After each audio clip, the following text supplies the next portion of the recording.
আজকে আমি বানাবো দই পরোটা। তার জন্য এখানে 1 বাটি দই নিয়ে নিয়েছি, 1 বাটি দুধ নিয়ে নিয়েছি, আর এবার নেবো একটু তেল। তারপর এটাকে ভালো করে মিক্সড করে নেব। এবার দিয়ে দেবো ময়দা 2 বাটি,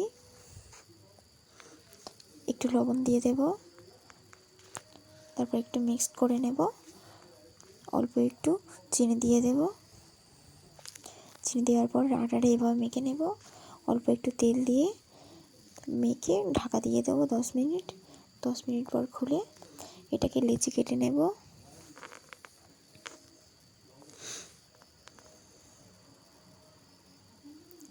তারপর একটু তেল দিয়ে ভালো করে রুটি মেকারের জায়গাটা ভালো করে দিয়ে তার গোল গোল করে রুটির মতো করে নেব। নিয়ে একটু আটা আর তেল দিয়ে একটা মিশ্রণ করে রেখেছিলাম, সেটা দিয়ে এরকম চারদিক থেকে কেটে এইভাবে এটা মুড়ে মুড়ে নিয়ে নিতে হবে।